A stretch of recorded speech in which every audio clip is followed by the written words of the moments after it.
Welcome to episode 57 of Pineapples and Thorns. I'm Kat, and with me is Fado. Welcome, Fado.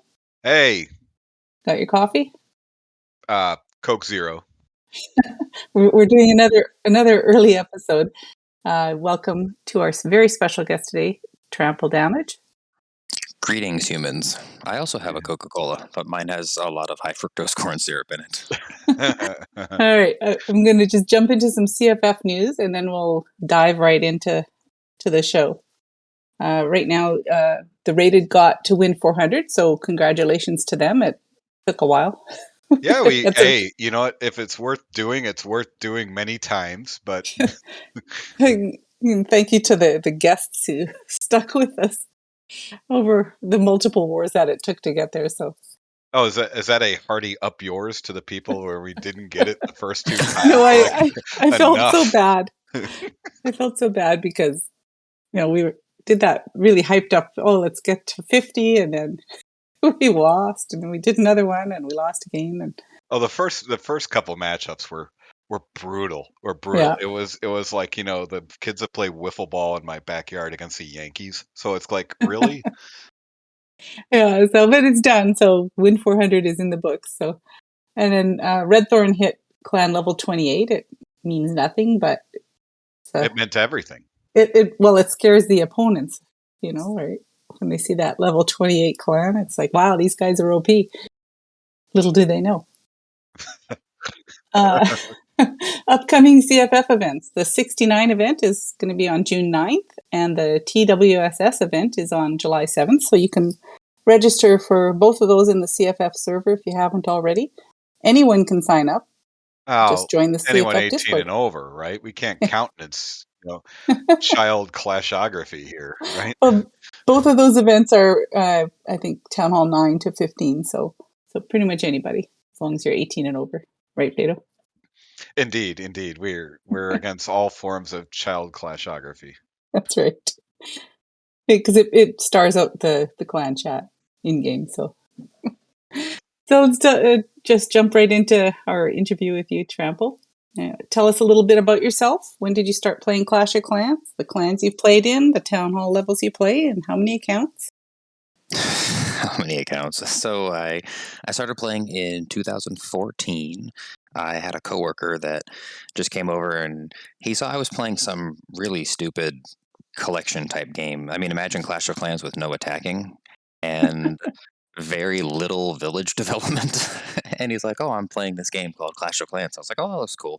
So I downloaded it and I ended up I just started a clan right there, and he and I joined the clan so we could donate troops to each other. And then little by little, other clanmates, like over the course of a week, other of our coworkers started joining, and my wife and my kids started playing, and one of my wife's best friends was playing, and her mother-in-law was playing, and so like very quickly we had like 20 people in all family and friends and coworkers type of clan called the Good Guys, and that's how it's pronounced. It's not pronounced the Good Guys, it's the Good Guys.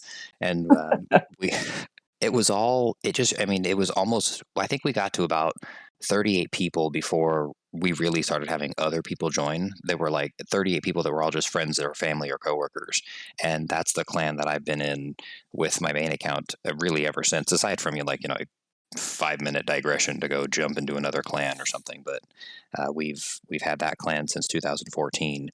I haven't really played like in any other clans. Like you think about you guys have, Cat's like Red Thorn, and I don't have any other clans that I've ever been a part of that were like that, where it's like I would think of myself as a part of their clan. And I have every town hall now except for 3, 4, and 5, because I got rid of my 3s and 4s and 5s when Clan Capital came, because I used to have 2 accounts at every town hall level. Oh, wow. I left my town hall 2s because they're cool, because they have a clan castle, because I got them during Hammer Jam. Mm-hmm. And so I left those because I was like, I should really just make these town hall 6s so I can do even more brain damage on the weekend with Clan Capital. But I left those. The ones that I play the most on are right now. I go through this when a new town hall comes out. Like I upgraded both of my 14s when Town Hall 15 came out, and then I upgraded one of each of my other Town Halls so that I always had like one max at each Town Hall level. Plus, then I was like working on another one toward max for the next, what will eventually presumably be Town Hall 16. And so just recently I went through the round of most of those bases made it to max for their Town Halls. And so the other one that I didn't max before, I'm now pushing up as well. So I've been playing more on like my new 13 and my new 12. Um, Probably like the last 2 or 3 weeks, I think, is what I've been doing that.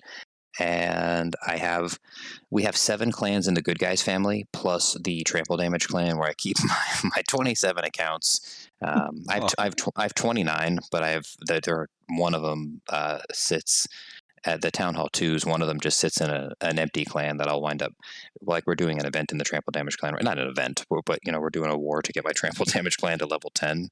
Mhm. And so I moved all my accounts into this other clan where I have a Town Hall 2 hanging out. But most of them just get played for Clan Capital on the weekend. And yeah, so I guess 8 clans altogether. Oh, I'm starting to think I need to start some more accounts. oh. Are you So- running out of like ways to use the word cat and variations of cat behaviors? I was trying to think of a new name for I have my Town Hall, Max Town Hall 8, and it's called Meow Mix. And I was thinking I should rename it, but I couldn't Why? think of a good, Cat themed. well, it is cat themed, but I was kind of bored with the name. So, but I can't think of something good for it right now, but that'll come. So Fado, how many accounts do you have? Well, 4 I do Clan Capital on. 2 of them, one of them's a max 9 that just kind of floats. I don't really play it. I have a really super rush 12 that used to be a 9. Back when I needed to donate like sieges to myself, so I just pushed one way high real quick. And then I have a max 14 and a currently max 15. I mean, but then again, like with the way Clash is working, like, I mean, does that even matter anymore? What I should say is, well, I have one max builder base 9. I have another builder base 9 that's going to 10. Because really, right? Who cares about main base anymore? It's Clash of Builder Base. See, that's the thing. Like, you ask someone, like, what kind of accounts do you have, and no one ever starts with like what your builder base level is, what clan capital level you are. That's a really good point. I think that's really funny. I like a lot of people, I think for the builder base, I always just, I used it really just to get auto, except on my main account. My main account, I played to, essentially max it out. And then other accounts, I think I unlocked auto on 5 other accounts. But like, I don't like the builder base that much. Well, I didn't like the builder. I like it more now, but we can talk Mhm. about that later. But Yeah. I never really worried about like playing on the builder bases. And the ones that I did, it was really just to, get level 18 cannon carts and a Giga Tesla. Spam of V-Drags, or baby drags, I should say. So let's talk a little bit about your content creation, Trample. How did you get into quote unquote content creation, and tell us about the types of content you produce? So my son is to blame. He is 18. He just graduated from high school. So congratulations. My clanmates call him Mini Trample. He wanted to do, back in early 2019, he wanted to do a YouTube channel that essentially was just like video gameplay and then him having commentary over it. Like, I love to talk. We're a very verbose family. And he, in his campaign to be allowed to produce YouTube content, was talking to my wife and I about how much fun it'll be, and I won't show my face. And so we eventually told him it was okay. And then he shortly after started telling me that I should create. He's like, you're so personable, and I was playing a lot of Magic the Gathering Arena on my laptop at the time, in addition to Clash of Clans, which had been a fixture in my life for quite a few years at that point. And he essentially talked me into creating a YouTube channel. And it's like it was the most low effort, terrible content. Like, I use screen recording on my iPad or on my iPhone, and it literally, the video would start, there's like no intro, nothing, literally just like you'd see the screen recording thing start happening, like the screen swipe down and then me pushing the screen recording button. And then I would just record live talking to my phone with whatever I was doing, and then save the video and then just upload it. Like, no. And I didn't have a thumbnail for like the first 5 or 6 videos that I posted on YouTube. So it's like, whatever YouTube decided to find in the video that I thought would make an interesting thumbnail. And then eventually he was like, I should, I should make thumbnails for you. I was like, no, I don't want this to be your responsibility. So I started making thumbnails. Like, I look back at the first few thumbnails that I actually made, and they look like, I don't know, some kindergarten coloring project that I made on my computer. And it was just, eventually I made like an intro, and I eventually got an app that I would use called InShot that I could edit the videos a little bit. But for the most part, it's still low. My YouTube content is still just almost as low effort as it was when I first started. And I was making like 1 or 2 videos a week. I still don't show myself at all on there. It's just screen recording, and then the haunting and mesmerizing sound of my voice. And I got my son encouraged me to make a TikTok account for the same reason. He wanted to make a TikTok account. He's like, you should check it out. And then both my kids were like, oh, you should make one. And the first few videos I made got like 5 or 10,000 views, and the kids were floored. They're like, oh my gosh, this is crazy. And I just kind of kept going with it. And then because I was recording that stuff for TikTok, I started posting it on Instagram because they have their Reels, which is like a essentially competition for TikTok. Right. And I continued posting, and then eventually I had Tip Dog ask me to be on his podcast last year in April, I think. We just met on Reddit. Like, he didn't know not that I'm like somebody important, but like who I was. He just knew me from some Reddit posts I had made, and he asked me to be on his podcast, and then we hit it off. And so then he had me on his podcast, which eventually ended. And then people were like, you should do a podcast because you're really cool. And I was like, you're right, I am. And so I guess I recently added that to my content creation repertoire. So what do you enjoy the most about content creation? I think honestly just interacting with people, because I'm a very social person. I'm also very comfortable in my own skin. I'm not one of those social people who, when others are not around, I find myself sad or lost or wanting for something to do. I'm very comfortable being by myself and doing things on my own, but I also enjoy the interaction. And I think my favorite part about it really has just been meeting so many different people and the community. And whether it's in Discord, where I met people like you guys, and on Reddit, where I met Congressman Cool Rick. He and I have become very close in game, and we chat outside the game as well.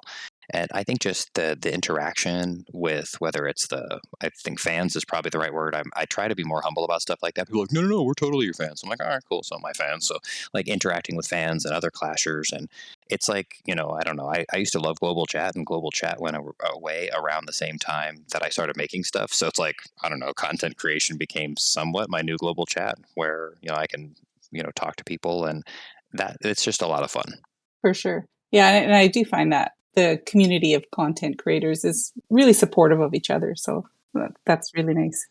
I see, even like, when I joined the Clash Files family Discord server, I don't even remember why. Somebody had said maybe I was going to do one of the events that you guys had, but like, I think it's just really cool what you guys have created, because there's so much content that you guys put out, not just in the podcast, but with the like the events and the community development. And I just feel like those are some of the most important things in the game. And I big kudos to you guys for putting together this really cool family of clans that it's like a big extension of family in game, which is another really nice avenue of the creation of building all that community. Yeah, for sure. Yeah. What are some of the challenges you faced as you started in content creation, and is there any advice you could offer to anyone getting started? So I think that, like, for one thing, my skills are terrible. My content creation, when I hate thumbnails. I really do. I've actually had times, like, right now, I have a I have a video that I made for YouTube. I haven't made my thumbnail for it yet. I made the video like a week and a half ago. It's been done, and I haven't uploaded a video for probably 3 weeks, maybe even longer. It's been a while since I actually uploaded something to YouTube. And I haven't made it because I don't want to make the thumbnail. And I even have people that actually offer to make thumbnails for me, but I'm like, I hate thumbnails. So it's like, this is, I think about this as like, do you know who Weird Al Yankovic is? He's got a song called First World Problems. So like, Oh, yeah. Like, I don't remember which car I drove to the mall. It's like, this is for me, like my problems that I have and challenges. For the most part, it's all been like really stupid ticky tack stuff that other people are like, really? Like, that's what you see as a challenge? That's what you see as a problem for yourself? So, like making thumbnails has always been something that's been annoying to me. And even because of the way that I do my content on my iPad, I used to have to make the video on my iPad, and then I would and then I'd like airdrop it to my phone, and then I'd plug my phone into my computer so that I could save the file on my computer, or I'd email it to myself on my computer, because when I would upload them to YouTube, I would do the YouTube upload part on my computer, because on there I'd be able to like change the thumbnail and set all the tags on there for like whatever people would wind up searching for when they're looking for the content. And Mhm. that part of it was like really annoying to me. And my son was like, I'll just do it for you. Just give me when you're done with the video, I'll make the thumbnail. And at one point he started making thumbnails for me, and people were telling me like, I really like your thumbnails now. They've gotten way better. I'm like, okay, that's cool. So I would tell my son, like, hey, you did a really good job. I think you came to the right place because, on top of the many talents we have in Redthorn, there's a burgeoning MS Paint community. A real appreciation for simple art. So, I think this is a good opportunity for us. I'm glad you're here today. Let me show you our wares.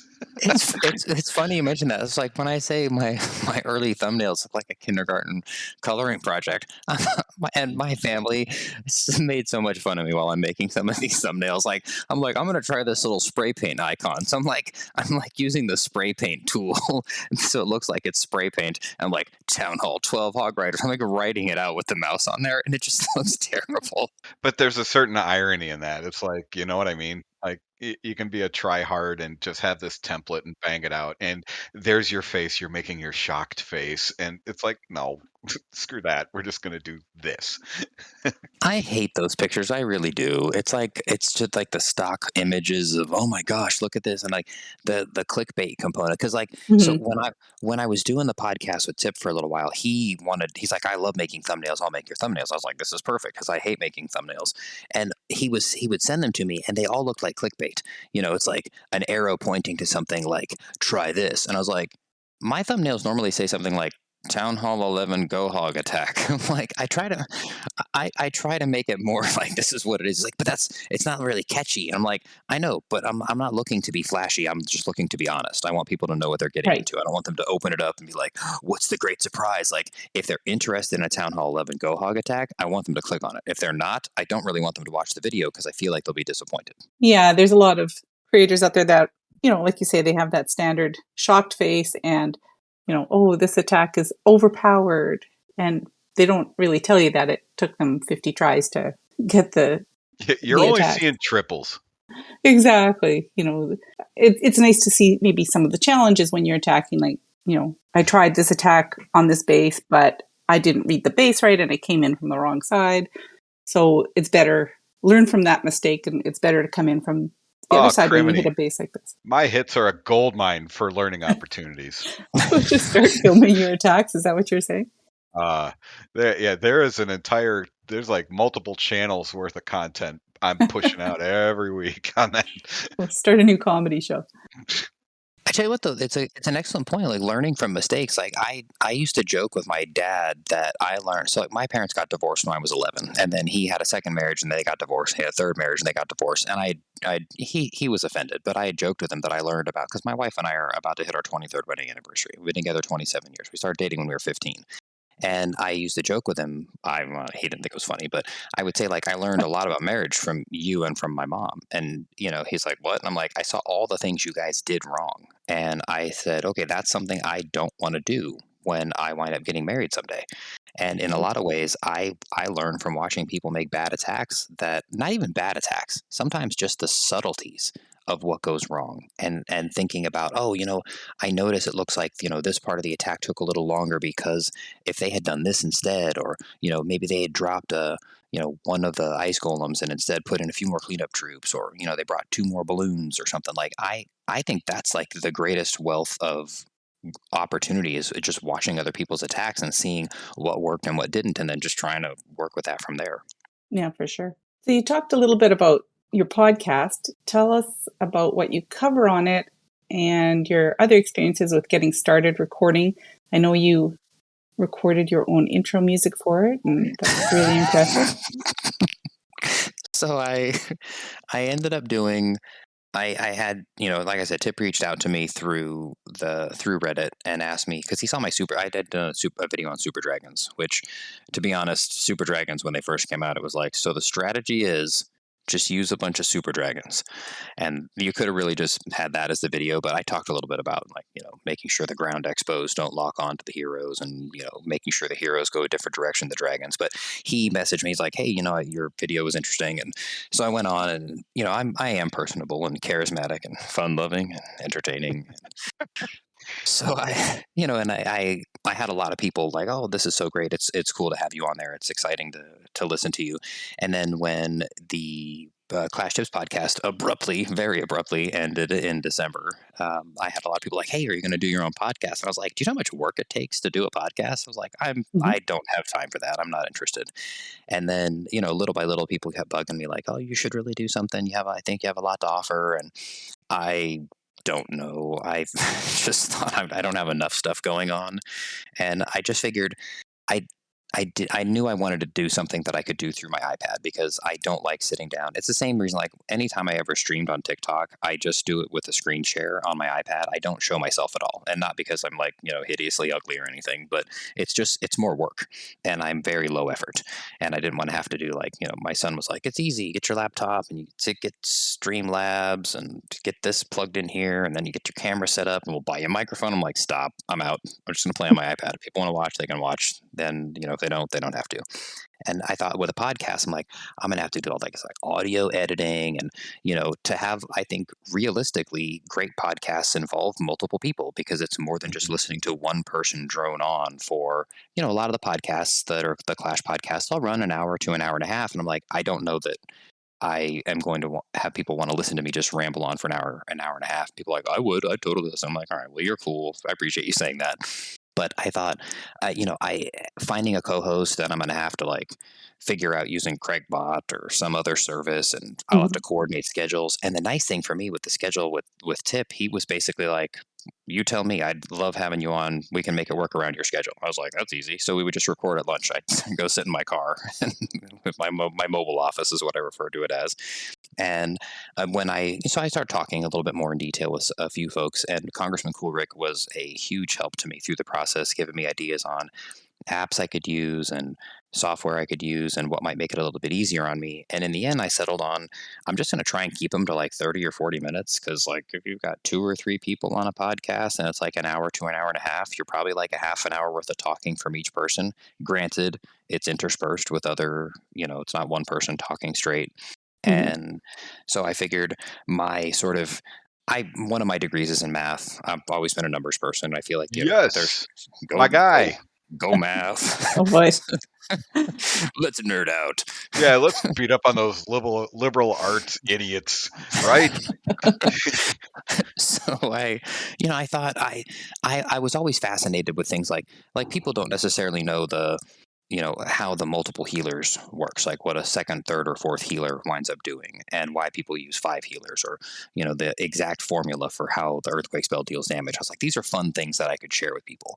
And so I decided I would do like a general topic each episode, and then some kind of more, maybe math oriented topic, and then to make it feel less like a solo person just rambling on for half an hour, I posted a channel in my Discord server saying, hey, if you guys want to ask questions, and people like to hear themselves reflected, right? So a lot of people posted a bunch of questions that I just wind up picking a couple of the questions, and then I'll talk about those. And the other thing that Congressman Coolrick was telling me, like, you need to lean into very heavily is because you're part of the creator program and you have all this interaction with all these other creators, like, that's something that other podcasts don't have. So if you can Yeah. leverage that, that can be somewhat of your niche. I'm like, that's actually a really good idea. So I finally decided to get it together and launch my Inside Clash podcast. And that was Congressman Coolrick's idea on the name Inside Clash. He's like, it's like Inside Baseball but for Clash. I was like, that is a wonderful idea. Yeah, I love that. And talking about the content creator program, we know that most of us know that Supercell interacts very closely with the content creators there, often asking for your input and sharing information on upcoming updates. So how surprised were you all with this latest update for Builderbase 2.0, particularly on the crazy amount of issues once the update dropped? Can you walk our listeners through any of the processes involved with when the devs at SC share a build, or all the way through to the release? I'll start with, I want to say, was it last episode? I think, Fado, maybe you were talking about like load testing with the game. And so having that sort of insider's take, there's a lot, the devs are really great in the dialogue. So like you've got the community managers in there, you've got like the developers, and of course all the other content creators that are in there. And there was a lot of dialogue about essentially the various versions of load testing and the things that they expected to potentially go wrong. And they coordinated a lot of really cool stuff where, and I, unfortunately, because my time zone, I'm in Las Vegas, so I'm 10 hours behind where they're at in Helsinki. And I'd wake up some mornings and see a message that somebody posted like, okay, everybody pile on to the new development build, and we're going to do as many attacks as we can, load a Builder Hall 7 and set your trophy count to a certain range, because the development tools are super cool. I'm not, we're not allowed to show them at all because we'll get kicked out of the program otherwise. I would love to show people, like I show my wife, I'm like, look, isn't this cool? She's like, not really, but because she quit playing like 6 years ago. I'm like, well, it's cool to me. So, and then there's like tons of messages on Slack with people like, oh yeah, I did this and I did this and I noticed this, and it's like, they finished all their testing, right around the time I woke up. I was like, oh man, I'm like, like, hey, what about like, me? I wanted to play too. But it was really cool seeing all the stuff that they were testing and all the things that I didn't expect would potentially go wrong. And, you talk about like the crazy things that happened, like when the actual build went live to the public. So there's like load testing in terms of like what the system can actually take, where we're stressing it to see what it can do. And then there's what happens when millions of people start doing things that we never thought to check. And some of the stuff I feel like is like we test and check the obvious stuff. Like I think about so I work in the casino industry. I always say gaming, but then when I'm talking to people that play Clash of Clans, they're like, "Oh, like you work for like Blizzard or something?" I'm like, "No, like gambling. I'm a good guy. I get people to gamble more." So not all heroes wear capes. That's what I tell people because I run database marketing. So it's like, it's like my job is to get people to gamble more. And they're like, oh, that sounds cool. I'm like, yeah, not all heroes wear capes. So we had this promotion we did a long time ago, and it was like supposed to be like, so we always did scratch cards, right? People like, they scratch off and they see what they win, but you have to do it in front of one of our team members to make sure that you're not like scratching at home and only coming in for the good prizes. And we did this thing. We tried doing like an electronic scratch card. Like we'll email everybody their codes, and then they'll want to come in and plug in the code at the kiosk to see what they can get. But IT was unable to finish the process that made it to where guests could only get their prize by plugging in their code. So they were like, any 5 numbers will work. And I was like, that's kind of a dumb promotion. People are going to figure that out. It's like, no, they won't. I'm like, I guarantee you people are going to figure that out right away. So we're all on this bridge call like midnight when the promotion goes live. And like a minute in, the players club for one of the properties is like, people are plugging in just random numbers and it's working. I was like, I told you guys. Like when you put things in the hands of, in the case of Clash of Clans, millions of people that just start doing things that, we don't necessarily expect or think of, you very quickly figure out things that you didn't expect to go wrong. And, it's like I would see reports coming in, and a lot of it, like the Reddit moderators, a couple of the Reddit moderators are in the creator program, so they have access on Slack. And, like Clash Ninja, he had heard some stuff and he was saying, hey, it's all these weird things, right? I'm hearing that if a Town Hall 10 attacks using more than 5 Hog Riders and the defending clan castle has a balloon, the clan castle is destroyed instantly and then a poison spell comes out of it. It's like, how did that happen? It's like all these just like completely weird things, like tornado traps not working. And we're all sitting there like looking in the chat like, how? Like what is it about a second portion of a builder base that caused that to happen? And you could see like from the Supercell side, they're like, we are working on it. And like, but you could tell they're like, really? That's happening? How? Yeah. And I think there's still a number of issues happening. I know at least one of our clanmates has, when she does her legend hits, they disappear off, the little battle log, whatever. It shows your ratio of defenses to attacks.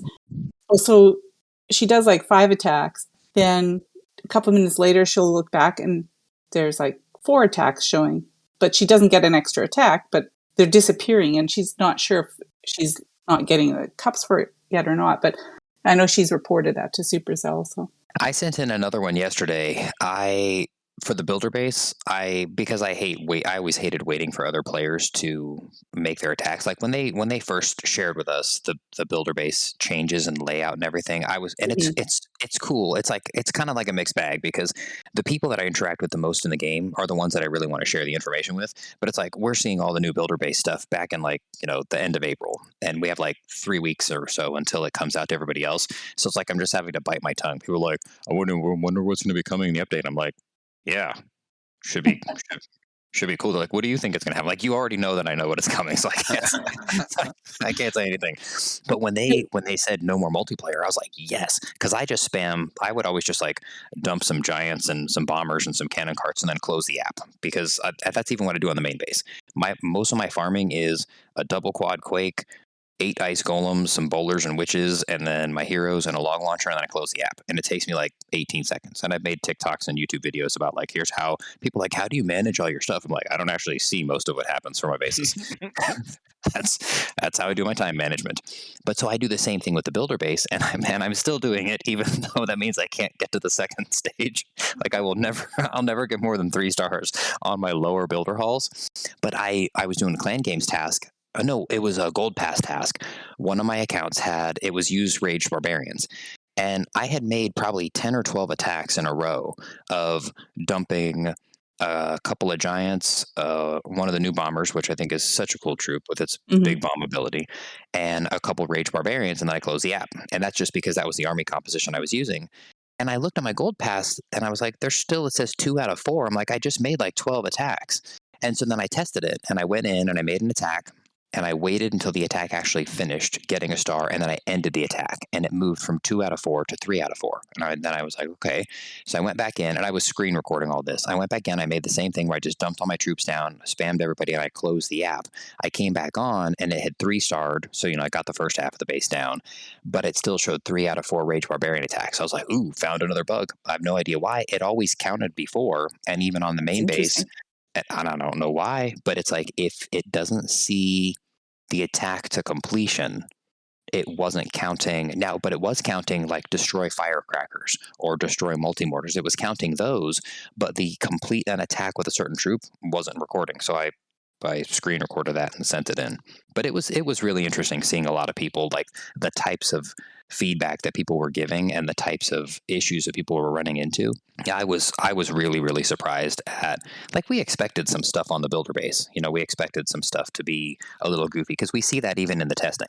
We'll be playing, and then somebody's like, oh, look at the attack I just did and see what happened. And the devs are like, oh, cool, thank you. And what kind of device are you playing on? Because they really do. One of the cool things about being in the creator program is seeing how much time and attention they put into trying to make sure that when it hits, millions of hands, that it's flawless. But it's technology, so it's never going to be flawless. But I was definitely shocked about how diverse the problem set was when this update rolled out. Yeah, and I'm sure we haven't heard about all of them yet either. So Yeah, I think, well, that's interesting you say that about how you do your hits, because that's a lot of how I'm doing these podcasts, right?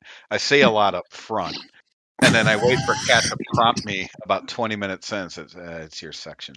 It's your turn. And then she starts like spamming me on Discord. My phone starts, and I wake up and I'm like, all right, time to come to. And ask the question of the guy who's drinking a Coke by the guy who's drinking Coke Zero. If Coke and Pepsi played Clash of Clans and had a war, who'd win?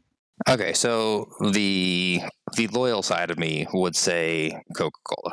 However, I'm going to go a little bit of a contrarian answer here. Pepsi spends a substantially larger amount of money on marketing and advertising than Coca-Cola does. You kinda They have also to when your product is that inferior though, right? So here's the thing.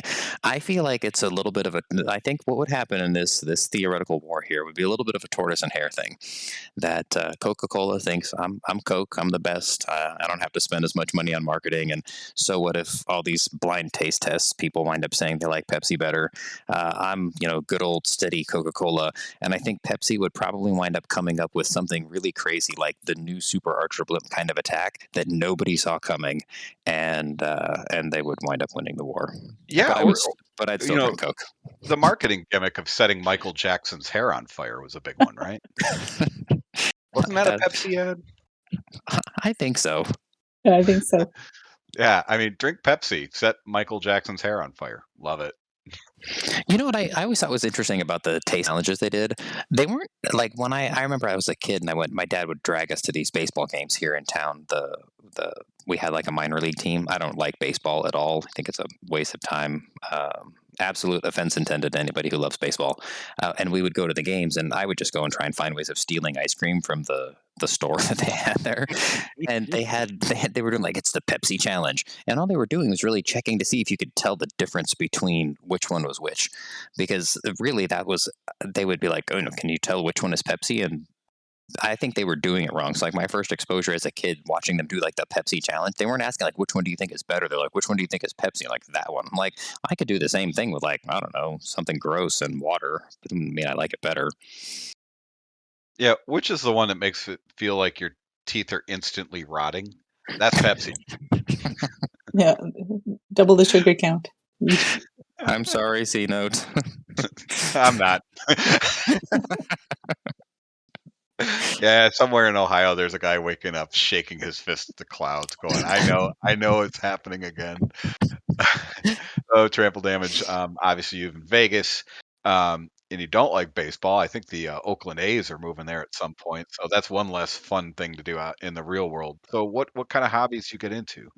I'm okay. I'm really boring. I read, and I do play. I play Magic: The Gathering. It's a collectible card game I started playing back in 1995, and now I play it on their Arena client, which is an app that they have for. Well, their Arena client was originally released for computers, but they had of an app. They have an app that they released for us. So I play that, and then I hang out with my wife and I walk my dogs.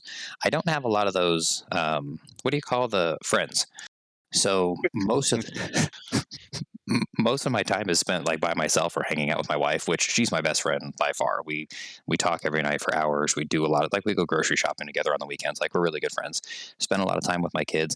I don't really go out much. I think the last time I went out to do something that didn't involve my wife was in like 2010. She went to Utah with some of our friends for a couple of days during the week, and they were coming home Saturday morning. And Friday night, one of my coworkers was like, "You should come out. We're gonna go see a movie tonight." And I was like, yeah, I guess people they do stuff like that. And so I went I went to dinner with them and saw a movie, and then but otherwise, and I my wife got me a PlayStation 5 for my birthday. So I'm also going to Nice. spend some time looking at my PlayStation 5 instead of playing it because I'm really busy. But I'll squeeze some. I play on my Switch sometimes too. Just because it's portable, it's handheld. Same thing as like making my content on my iPad. I like to, it's like on the go type of stuff is easier. But Hmm. so I'm like nothing really exciting. Like I don't kayak. I walk my dogs and I read while I'm walking my dogs. I get a lot of commentary from a lot of these old people at the park. Like I'm walking with like I could never read and walk my dogs at the same time. I'm like your dogs are very not well behaved, and mine are. So that's why I can do that. When it comes to content creation, yeah, obviously it's a big time sink. Like you're putting a lot of time into it. But what do you get out of it? Like what's the most fun part for you? And I guess beside the thumbnails, what's the least fun part? Thumbnails, curse you, thumbnails. So I think the most fun. I mean, we've all had this experience when, well, okay, maybe not every. Most players at some point have had an experience where they make an attack and it's like this amazing 3-star, and they were super impressed. They're like, I can't believe that worked. That was so cool.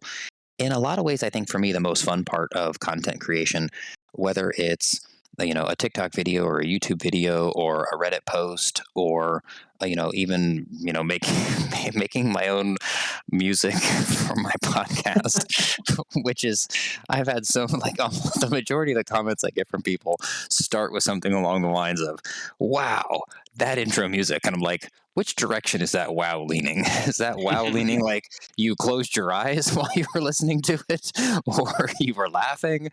But I think that the thing that I have the most fun with is when something just works, and I didn't necessarily expect something to be as popular as it turns out to be, or I didn't expect to get as positive a feedback. Like honestly, the podcast feedback that I've gotten from people has been substantially more positive than I expected. And the community is lovely and people are very encouraging of one another, so that's all really great. But I think my favorite part is just when I do something that just kind of like sticks and people really like it. And it feels to me in a lot of ways the same way that it feels when, like, last Clan War League, I had my opening attack was like this very piecemeal. It was mostly mass hogs, but a very piecemeal, surgical. It's very surgical start to the attack, and I picked off a few pieces to set up some nice pathing, and it worked beautifully. And clanmates were like, "Oh, good job, Trample, way to go, that was awesome." And I was like, "I can't believe that worked." But I'm telling them like, "Oh yeah, I knew that was gonna be fine." And I think that the content creation part for me, it's the same way, where I just feel like sometimes I do something or I make something or I share something and people are like, yes, this really resonated. This was important. This was meaningful to me. And that feels really good because it feels like I'm contributing something very positive out there. And the least fun, I it probably still is. You know what? I think actually I won't say the thumbnails because even though I absolutely do hate making the thumbnails, I think I made a comment on the last podcast I recorded where there was a question somebody had asked me about like how I choose to spend my time essentially and how I manage to balance everything. And the truth is we can't. I can't do everything. And I likened it to going to a buffet because I live in Las Vegas. We used to have a lot of the buffets out here and COVID killed them, which for my company, cool. They're very expensive. They cost us a ton of money and they didn't drive a lot of incremental business. So I'm actually glad they're gone. But all my friends and family hate me for saying that because everybody misses how many buffets there were in town. But the thing that I like the least about it is how much I have to pick and choose what I'm going to do, right? So like spending time making a podcast means I'm not making a Reddit post. Spending time making YouTube video means I'm not necessarily making as many TikToks as I want to, or trying to stick with making daily TikToks because that's actually the part where I have the largest following means I'm not necessarily making as many YouTube videos, or I'm just missing out on some of the attacks I might want to make. So I think that my least favorite part of it is like not being able to have everything because I have to pick and choose where I'm spending my time. Hmm. Interesting. Yeah, because I'm not as regimented. I don't think I like, for instance, this weekend in the United States, it's a 3-day weekend, cat. So I have a bunch of things I want to get done, but it's the times when I'm actually writing things down that if I go in with this predefined list of things and I start checking them off, I know what I can do and I know what I really need to start like sacrificing. So maybe I should be like that because I'm actually a lot more productive and feel a lot better about myself when. And I know I'm veering a little bit from the least fun part of content creation, but time management plays a huge part in that because you are Oh, giving up Mhm. part of your weekend, part of your time to churn out content. and it's when you say time management, it really is like I, for whatever reason, back in February, got like suddenly obsessed with the graveyard spell, and my trample damage clan. I wanted to start doing a lot more of the clan capital attacks there, and so my weekends, like I haven't been warring as much, and I haven't been just normal raiding as much because it's like almost all of the clash game time that I spend on the weekends has gone to clan capital, which fortunately is starting to run its course a little bit, where I'll still make a few attacks, but I'm not like militantly trying to fit them all in. But Mm. it's like I had to give up some other stuff that I like about the game, and it's not that I don't like those other parts of the game, and it's not that I no longer like the clan capital. It's just there's limited time. Like I said, I like to spend time with my family, and I like to spend time reading, and it's tough. Like that's like the quintessential dilemma in life is the choices that we face and the trade offs we have to make. Yeah, Hmm. definitely. Back to Clash. As a content creator, you may see or hear about some things before we do, but and when it comes to some of the add-ons, sceneries, skins, obstacles, events, do you have any that really stick out as your favorite? I really love the spooky scenery. I think that one was really, really cool. The only thing I didn't like is the forge was like really far down at the bottom. So sometimes I would go on to a base that had that scenery, and then I would forget to collect my clan capital gold because it wasn't as close to the rest of the base. Hmm. I think that's probably my favorite. My least favorite of those, though, the was I forget which one it was. The shadow scenery. Oh, Um, really? Oh. I have terrible color vision, and that Mhm. scenery was an absolute nightmare for me. I was like, when I would go in multiplayer attacks, or and I would see that scenery, I was like, Mhm. great, like just stupid Is scenery. that is that the greenish one, like the aqua greenish one, where you almost Yeah. can't even tell if buildings have been destroyed or not? Like that was, I think Itsu actually referenced that one as like a pay to win kind of thing because if you buy that scenery and take it into Legends, like it throws people big Yeah, that was a nightmare for me. I didn't like that one, but I have to say that's my favorite. it time. is. You're so evil. Actually, that's funny. What about you, Fado? What do you have one that you like best? I actually just roll with the seasonal stuff in a way, like, oh, it's summertime. I'm just going to throw all my like lifeguard heroes and the beach one. The my favorite ones are the winter for some reason are the winter. I love snow covered things and things like that. But but in general though, if you look at the sceneries they've been pumping out recently versus say when they first embarked into other sceneries, they have come a long way. Yeah, I like the painter one. I think that one was really cool. The all the colors and swirls and stuff. That was cool. I like the Hog Mountain one. That's another one I like just because I've always been a big like Hog Rider's been my favorite troop since eons. So Mhm. I love that one. As far as skins, my favorite, I don't know that I will ever. I love so like as far as the set, like the magic set for Town Hall 15 was super cool. But the Skeleton King, I think, will probably always be my favorite. And I even just love the flavor text that's involved of him, like when he gets knocked out, like his arm falls off. And then I also really like the Golem King skin. But I think Oh, yeah, that one's awesome. the Skeleton King, it just, and I made a TikTok not too long after I started posting stuff on there where and this one took me a while.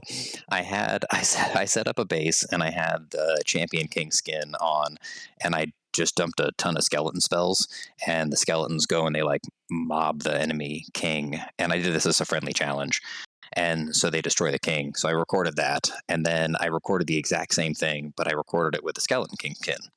And so what I ended up doing is I sort of spliced them together and I put a little like smoke puff effect on the screen right as the champion king is getting knocked out, so that it looks like the skeletons come in and they like destroy him, and then he's like a skeleton there that has like fallen to pieces.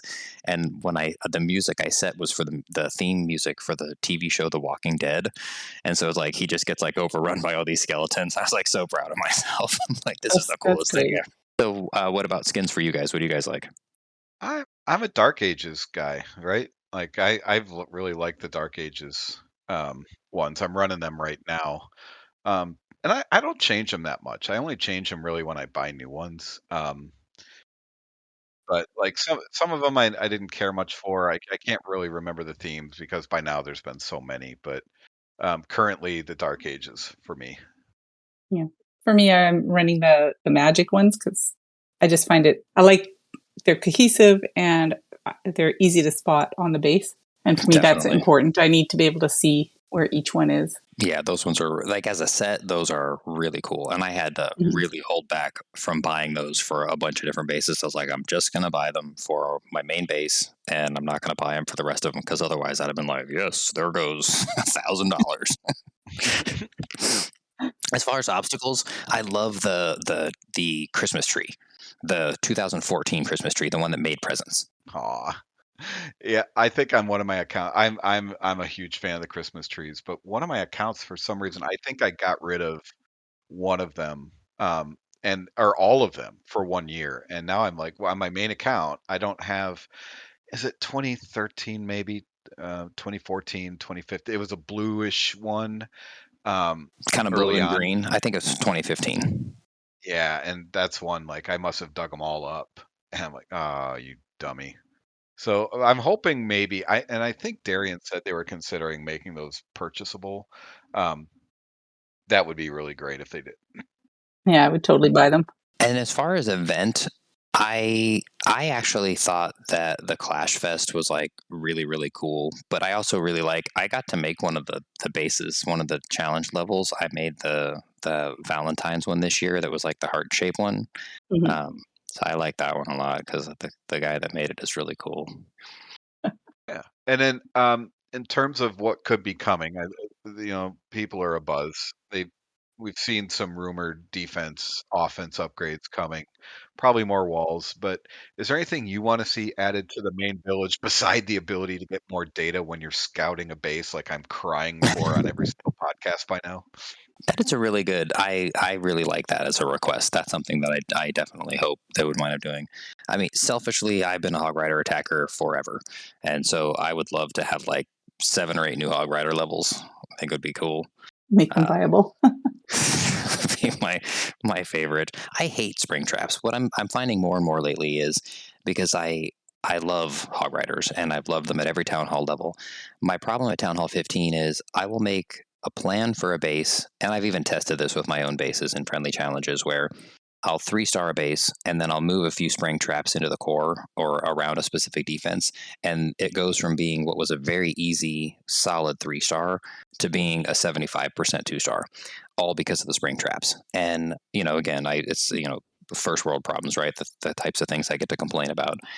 Air attacks have Seeking Air Mines, of course, and the red, splash damage balloons. The ground attacks have to face a bunch of giant bombs, a bunch of regular bombs, Hmm. and the spring traps. And the spring traps are what kill me because it's not as, I mean, that's what they're supposed to be, a surprise, right? But I have attacks that I make that sometimes just go so well. And I look back at the attack and it's like I only hit 2 spring traps and I lost 1 hog rider to each spring trap. And then the attacks that don't go well, it's like, the angle that the hog rider comes up to against the side of a scatter shot or a cannon, and they hit the spring trap and it takes 3 hog riders. And I'm like, oh man. And then like 2 seconds later, 3 more go to another one. And Mhm. losing 3 or 4 or 6 hog riders early on to a spring trap because you can't protect against it. At least on the air side, all of the red mines, all the bombs, everything, you can protect against it with the warden. You can protect against it with freeze spells. Like you have opportunities to control all that. You can't stop a spring trap, and so like I wish that hog riders were were immune to spring traps. Like I don't know. I would love a new hog rider level. That would be my most favorite thing because it's my favorite troop. Okay, so beside removing spring traps, what else? What would you really like to see? Like practically speaking, something in there you think they either goofed up or it's way too OP. Is there something you want to see removed? Town Hall 15. I, I don't I don't love Town Hall 15. I used to feel so I felt so smart at Town Hall 14. I go in the Clan War League and I get like 4 or 5 triples in the week, and then Town Hall 15 came out and I was like, it's only going to get harder because we have our troops like boosted right now. So like everything's max and the defenses are all just starting. So it's like it's only going to get more difficult.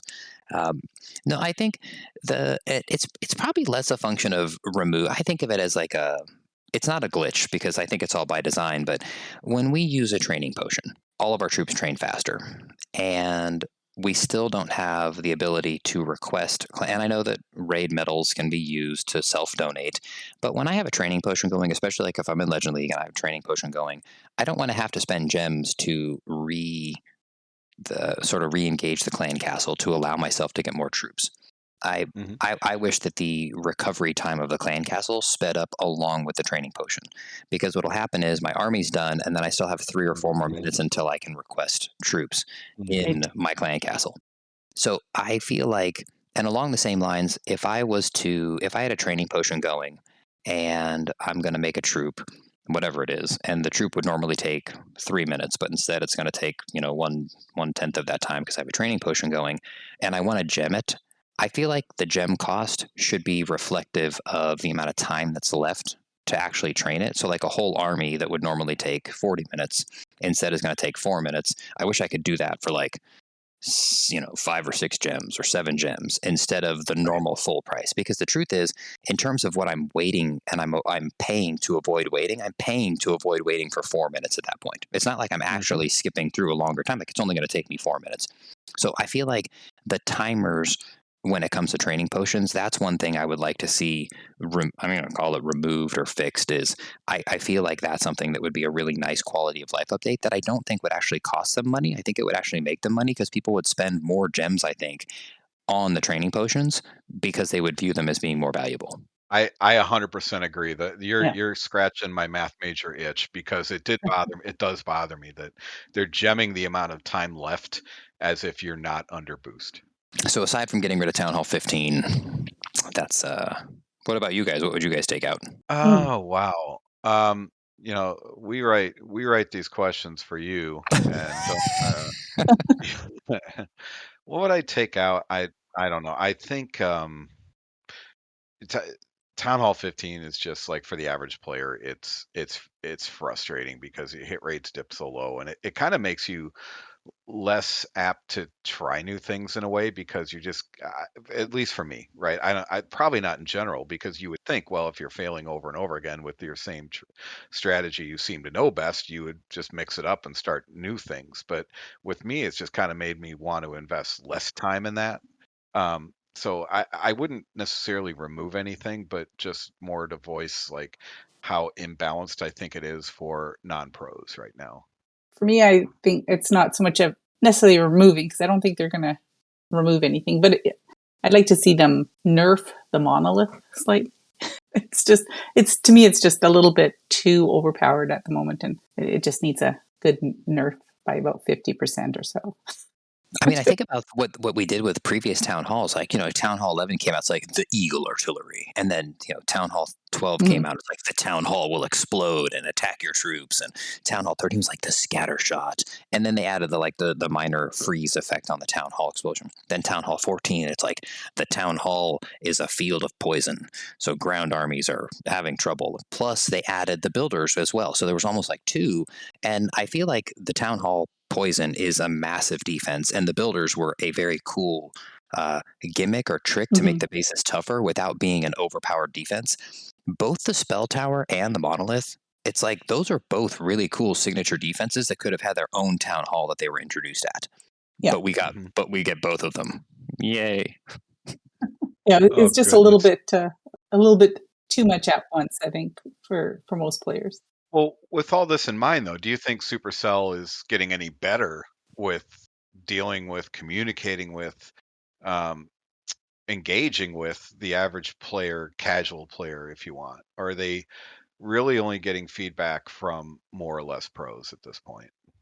So I think that in a lot of ways, they recognize that while esports is definitely a piece that is helpful for the game and gets people engaged, the average clasher, like I look sometimes, in game, they've got the little new flashing on the news part because they're streaming or because they're showing something, and I'll see. Like this morning, I looked at something on TikTok, and there was an event going. It's like I forget what war is going on right now. It's like some special event. It's like Judo and Itzu are commentating on this war that's going on, and they're showing it on TikTok, and there's like 105 people watching. And TikTok is a big app. A lot of people are watching. Whenever I go live on TikTok, I wind up having like 600 or 700 or 800 people watching me, and it's not a competitive thing. It's not the top players in the world. It's not really well-known content creators that are doing the commentating and like the really back to you, Itzu, and like these are like super popular guys that know the game really well. And there were only like 105, 110 people that were watching it.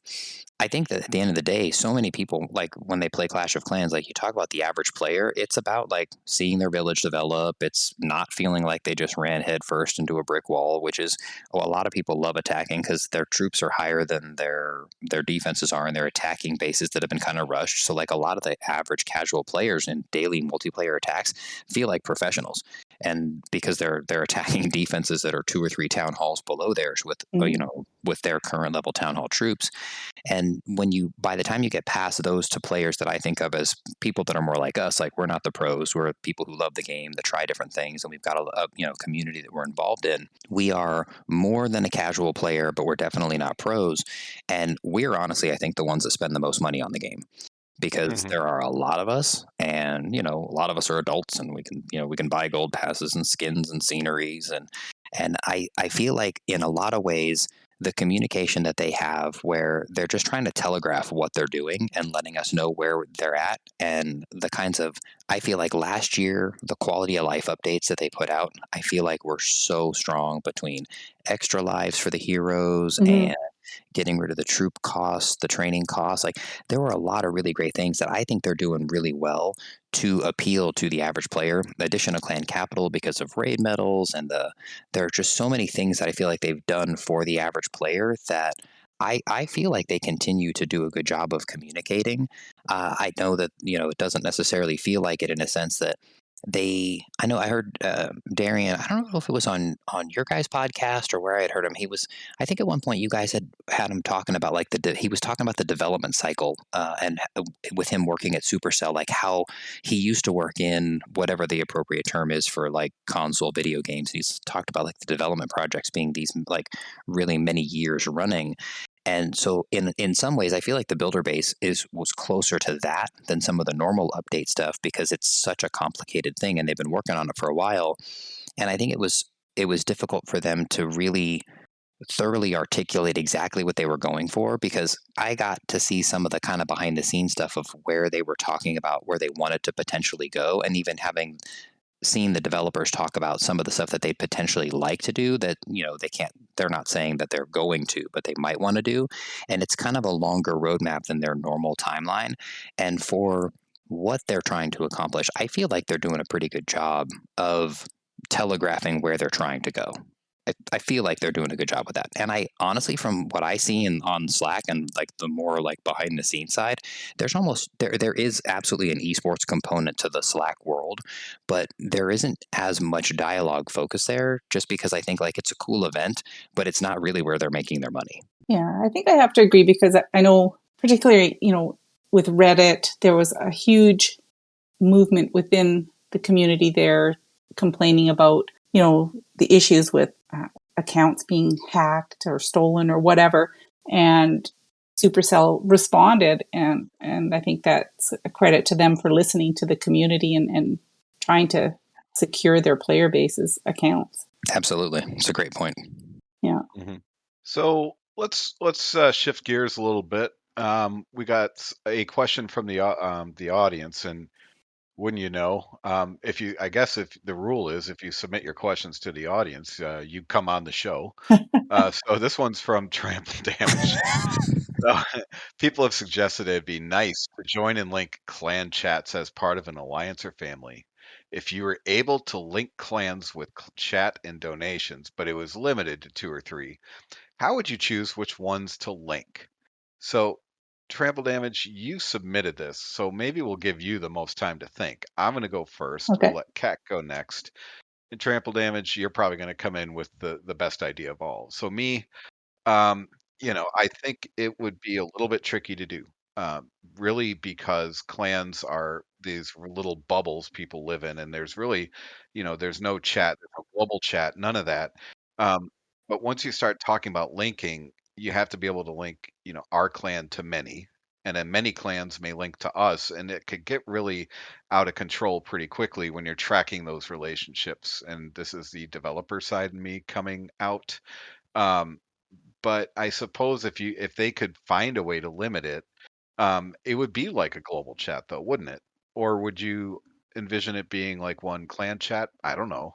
Maybe you could color code people's names or put little icons next to their names so you know which clan they're in. But if those requests and all the chat were popping up in the same place, like, so yeah, I'm talking myself out of like a global-esque tab there, where it would just be one clan chat.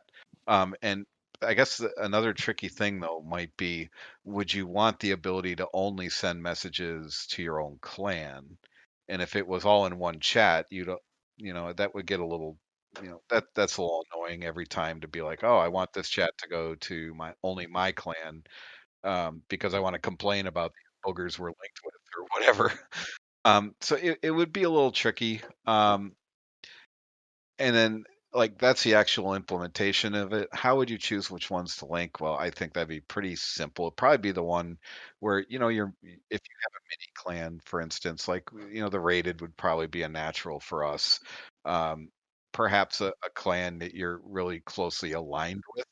So yeah, I guess that's how you would pick. But interestingly, like, if you are limited to the number of clans you can link to, then uh, that's actually kind of precious, right? How you can't just link everywhere, and certain people may have their own, like, for instance, let's say we grab 4 or 5 players from one clan that's kind of falling apart, but they have like their own system of minis, like a mini clan and all that. So do feathers get ruffled when their clans don't get picked? So it sounds like a headache in a way, but I mean, there's a lot of value in it, but it also sounds like a lot of a lot to handle.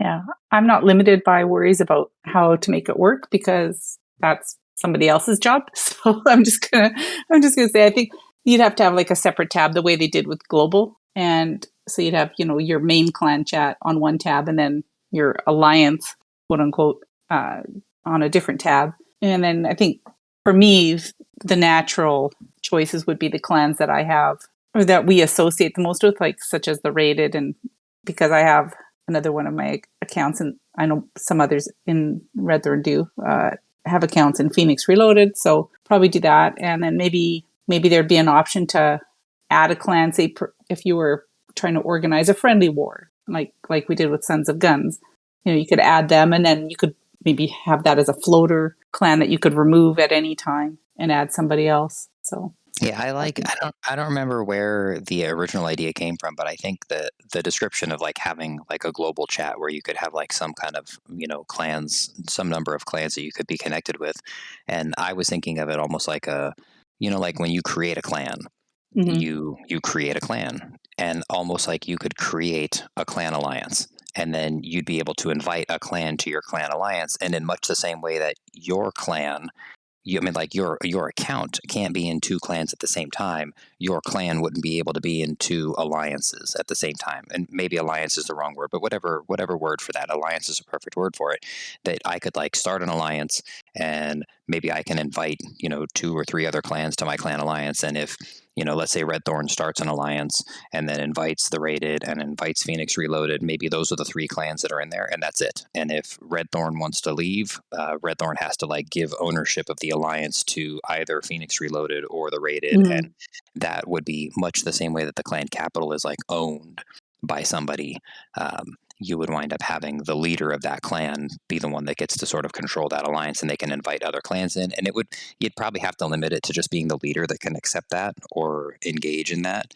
And for me, as far as like which ones I'd pair up between like all of our family clans, I honestly don't even know, because there are people that are like if it was only allowed to be 3, like there are people that are like really good friends with each other that are in Good Guys 2 and 3, and there are people that are good friends with each other in 3 and 4, and there are Yeah. people that have their minis in 7. And for me, it would be kind of a mess. For you guys, I think it's so fascinating because the Clash Files family has so many.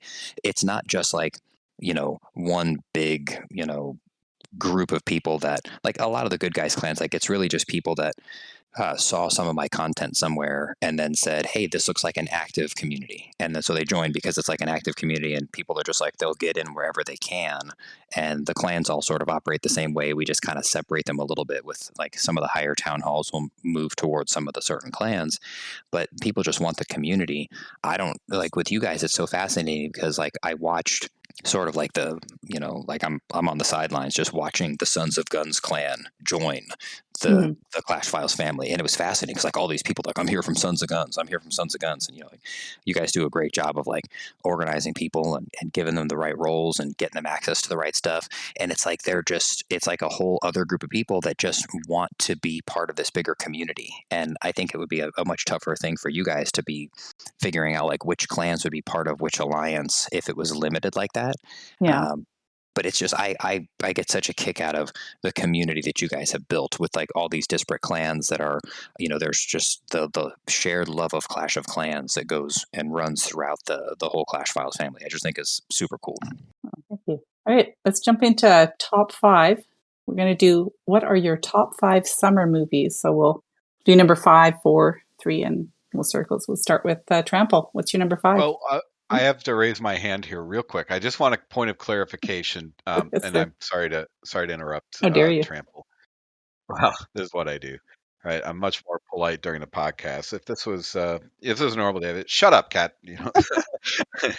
So, is this the top 5 movies set in the summer, or the top 5 summer blockbusters? Because I did make 2 lists. It's your choice. It's top 5 summer movies that you like to watch in the summer.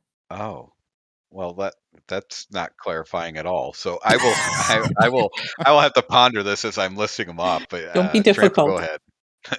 Okay, I took this to mean top 5 summer movies I interpret as the movies that I watched the most over the summers at various points in my life. And I'm somebody, I've been playing Clash of Clans since 2014. I've made the same attack with a lot of bases many, many times. I have watched some movies far more times than I should have watched. So I have decided on the movies that I watched the most during the summer. Okay. At various stages in my life. So number 5, I'm going with Howard the Duck. I don't know if either of you guys have ever seen Howard the Duck. It's a terrible film. It's like the main character is like a puppet that's like a duck. He's like 2.5 feet tall. I think when I was like maybe 12, I watched that movie probably twice a day, every day over the entire summer, like VHS cassette. Watch the movie, I rewind it, I put it back on and watch it again. It's a horrible film that I've watched. It's one of the highest time the in terms of count of the most times I've watched a movie. It is one of the movies I've watched more times than nearly any other. So that is coming in as my number 5. Oh my word! Vale, So what's yours? when I was 12, right before I turned 13, we had an out-of-town swim meet. It was like an all-star meet. So the swimmers from Houston, traveled to Fort Lauderdale, and one of the swimmers' dads came with them. And so at the end of the trip, Aliens 2 was in the theaters. So, we had like nothing to do. The trip was over for us. And so we went like one night and watched Aliens 2. Aliens, the second one is Aliens, just with an S. Okay, so Okay. Aliens. The guy whose dad came along was like, I don't approve of this. So his dad, like at the same time we're watching Aliens, he's watching Howard the Duck in the theaters. So All right. my number 5 is Endless Summer. It's about finding the perfect wave. A beautiful movie, beautiful soundtrack. It just screams summer to me. Now it was released, plenty of years before I was born, but it just is summertime to me. Nice. My number 5 is Independence Day, and I know it's a U.S. holiday movie, but it's just a fun movie. It's got action and aliens, and I remember seeing that in the theater. And when they got toward the end, spoiler alert, if you haven't seen Independence Day, plug your ears. I'm going to tell you how it ends. When he flies the jet up into, the alien weapon and winds up destroying the ship, I'm going to say at least a quarter of the audience in the movie theater literally stood up and started clapping, and like the entire audience erupted cheering and clapping as if it was really our world under attack. And it's one of the most engaging moments I have ever seen in a movie theater, and it was unbelievable. Like it was almost like it was scripted. I could not believe the response, and that's I also amazing. think it's a great film. What's your number 4, Trample? Okay, so sticking along the same lines of stuff that I've watched a lot over the course of the summer, it's a slightly different bend than Howard the Duck. It won the Academy Award for Best Picture, I think, in 1999. Is the movie Shakespeare in Love? which I think was released in December. So it's, it was not released in summer, and it's not an epic action film. But the summer after that came out, I was probably also doing something very similar where I was watching it like once or twice a day. And it's got a great script and it's got great acting, and it is definitely one of my favorite movies and something that I spent a ton of time watching in, I think, the summer of 2000. Nice. Fatal, what's yours? Dazed and Confused. So, last days of school in 1970s Texas, that movie is just, it is the coming of age movie for my generation, and I will brook no arguments on that. I love that movie. My number 4 is Grief, because who doesn't like to see John Travolta dance? Nice. It's actually, so my my number 3 is also a John Travolta. It's Pulp Fiction. Ah, I think the summer of 95, because I think it came out in 94. The summer of 95, I watched that movie again. It was one of those, like, VHS in, rewind and watch it again. I probably watched it an average of once, 1.5 to 2 times a day over the course of that summer. It is such a unique film that had so many memorable scenes and so many memorable characters, one of which, of course, being John Travolta's character. Fatal, what's your number 3? Number 3 is Point Break. I just love that movie too. It's corny. It's got Lori Petty giving it to Keanu Reeves, like, Johnny Utah, who cares? Love that movie. Completely agree with that one. Point Break Go ahead.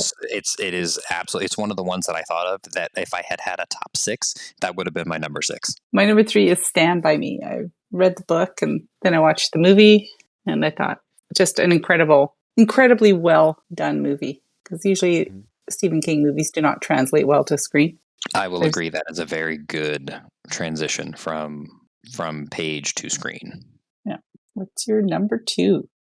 It would be summer after it came out. I watched. So my wife had started working at the same casino that I was working at the time. She was working as like a cashier at one of their like quick serve food outlets that was open until like 2 a.m. And I spent most of that summer on the days that she was working watching The Lord of the Rings, The Fellowship of the Ring, over and over and over. Even today, if somebody put that movie on and I had the opportunity to speak the lines for the characters as they were being spoken, I would probably hit 85% perfectly because of how much I watched that movie. Yeah, you can't go wrong with that one. Fatal? Well, my number 2 has already been listed. It's Independence Day. I watched that in an altered state in the theaters in 1996, I think. So there wasn't like standing up and cheering. There was more like and that was great. Goodness. My number 2 is The Goonies. Oh, that's a fun movie. Yes, very much so. What's your number 1, Trample? So this would be the movie that I have watched, I think, more than any other film. I guarantee you it was at least 3 times a day, every day over the course of the summer when it came out. The very original first Jurassic Park movie. I watched so many times. I think if I had to guess, I'd say I probably watched that movie 150 times over the course of the summer after it came out, like literally just on the TV nonstop all day long. That's great. Don't know what else I accomplished that summer, probably before 6th or 7th grade, but I watched a lot of Jurassic Park. Fatal, what's your number 1? My number 1 is Top Gun. And you might say, well, which one? I could say, yes. I think they're both great summer movies. We saw Top Gun when it came out in theaters both summers. And, it's based in, like, the first one is like Southern California. I mean, there's plenty of sand and sea and volleyball scenes, and something for everybody, right? And I think it was touch football in the second one. So but yeah, that is just a great, this one came from my summer blockbuster one, but it was always going to be number 1. Now, interestingly, and I do want to cut Kat off here and not even let her get to number 1. Shut up, Kat. I made the 2 lists, And what didn't make my top 5 when I kind of combined them just now, but made both lists, was Do the Right Thing. It's a summer movie, Mhm. and it was a blockbuster summer movie, and that movie just blew my mind because I was always a suburban kid, and you're just like, dang, people have it hard. People have it real bad, and like you're lucky to have what you have. You should appreciate it. And yeah, that movie just was eye-opening to me when I saw it when I was much younger. I'm sorry, Kat. You're number 1. So you're saying I should just spend a few raid medals instead of complaining about the timer on the training post? That's right. Nah, My number 1 is the classic Jaws because it just, it just screams summer. it's And a summer movie yeah, for sure. and it just, the musical score, there's nothing like it. Like you hear that music and it's like, oh, there's the shark. And it's a really tacky mechanical shark named Bruce. But by today's standards, the special effects are not great. But it scares you, right? So yeah, that's my number 1.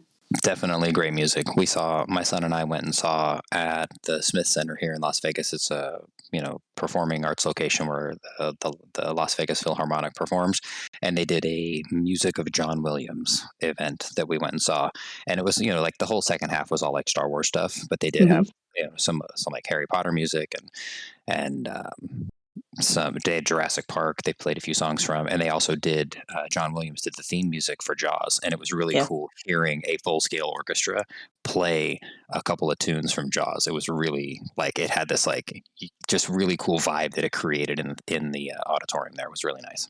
Yeah, it really resonates. Did they do any of the Olympics music too? Because it's like all this iconic orchestra music. Chances are he had a hand in it. They did not.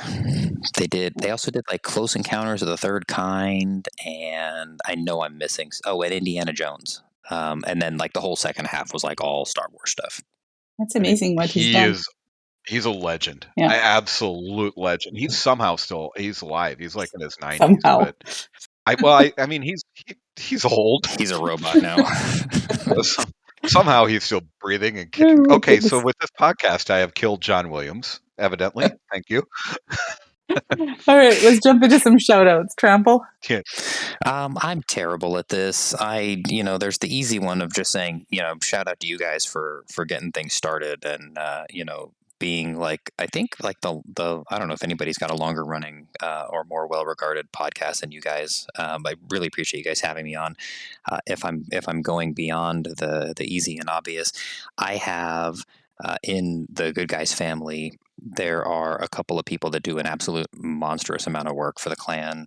Shoddy is I'm technically leader in all these clans because I have an account sitting in leader position, but then there's like the people that actually run the day to day. Shoddy in the Good Guys, Roy in the Good Guys 2, um, Young Barbarian in the Good Guys 3, Darth Ludalot in the Good Guys 4. I don't actually know who's running Good Guys 5 right now. It might be me. I think I'm also running Good Guys 6. Shartak and Good Guys 7. And then also a big shout out to Congressman Coolrick for getting me started in a lot of stuff. He was really encouraging to me when I first started posting stuff on Reddit. He was very, very helpful, very kind in helping me grow. I have a following. I have like 600 followers on Reddit, which is apparently a thing. But he was really helpful, and he was super helpful in getting me started on the podcast. And then also a special thanks to Storm, who joined the Good Guys family late December when I did the 1-star extravaganza war, and she's done so much for organizing the clans and getting them almost all the people in the clans onto Discord and getting their bases linked with like the Clash perk spot and stuff. Like she's done so much stuff behind the scenes to help the clan family running along really well. So those are my shout outs. Awesome. Fatal, what have you got? Mine are not as long, and that there's no hidden humor in that, by the way. It's cool that you're just ripping off these people off the top of your head. I would have confused numbers and names in a heartbeat. But I have one shout out this week, and that's to our dear lovely Kat who puts up with my baloney. Aw. She is the real engine behind this podcast. She is the one who is really, really driving this. I'm more like a permanent guest than a co-host at this point. But I promise, as baseball winds down, as this stuff winds down, as that stuff winds down, my goal is to do everything I can to make her load lighter. Oh, thank you. My shout outs are to Trample for coming on the show so early in the morning, especially since it was your birthday weekend. So happy birthday. Thank you.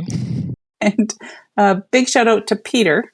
He's super busy in real life, but he still finds time to play Clash and help out with Redthorn and to check up on me to make sure I'm not falling into complete pieces. So a big thank you to him.